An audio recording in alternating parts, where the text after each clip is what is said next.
ज्ञान से विज्ञान तक हमारी चमक पर थिरकी दुनिया, इस अरबपति ने गिनाई भारत की उपलब्धियां। वेदांता कंपनी के चेयरमैन पेप्सी और गूगल के सीईओ ने की भारत की तारीफ। चंद्रयान 3 मनूवर, चंद्रयान 3 बुधवार 16 अगस्त को एक बड़े ऑपरेशन से गुजरेगा।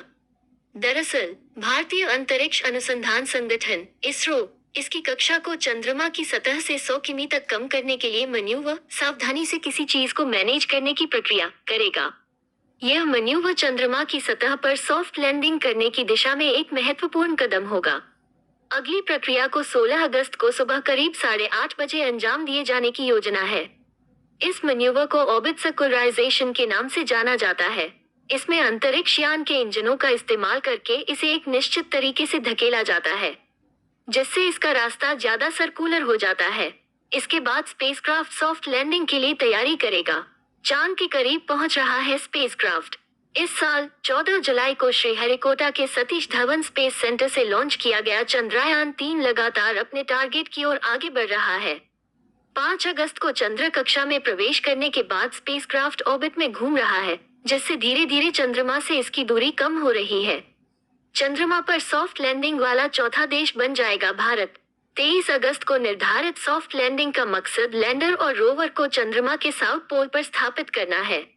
इसरो के सूत्रों के अनुसार अंतरिक्ष यान को 100 किमी की कक्षा तक पहुंचाने के लिए एक और प्रक्रिया को अंजाम दिया जाएगा, जिसके बाद लैंडर और रोवर से युक्त लैंडिंग मॉड्यूल आगे की प्रक्रिया के तहत प्रपल्शन मॉड्यूल से अलग हो जाएगा। इसके बाद लैंडर के डीबूस्ट धीमे होने की प्रक्रिया से गुजरने और 23 अगस्त को चंद्रमा के दक्षिणी ध्रुव क्षेत्र पर सॉफ्ट लैंडिंग करने की उम्मीद है।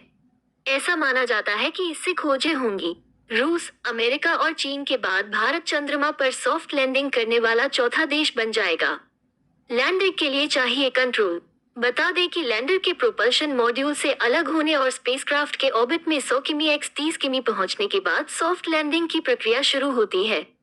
लैंडर लगभग 30 किमी की ऊंचाई पर चंद्रमा की सतह तक जाने के लिए अपने थरस्टर्स का इस्तेमाल करता है। इसकी सुरक्षित लैंडिंग के लिए सटीक नियंत्रण और नेविगेशन की जरूरत होती है। बढ़ती तकनीकी क्षमताओं का प्रदर्शन। चंद्रयान 3 का मिशन न केवल स्पेस में भारत की बढ़ती तकनीकी क्षमताओं का प्रदर्शन करना है, बल्कि इसका मकसद महत्वपूर्ण वैज्ञानिक खोजें करना भी है। इस मिशन की सफलता भारत की अंतरिक्ष यात्रा में एक मील का पत्थर साबित होगी और चंद्र और अन्य ग्रहों के लिए नए रास्ते खोलेगी। जय हिंद, जय भारत।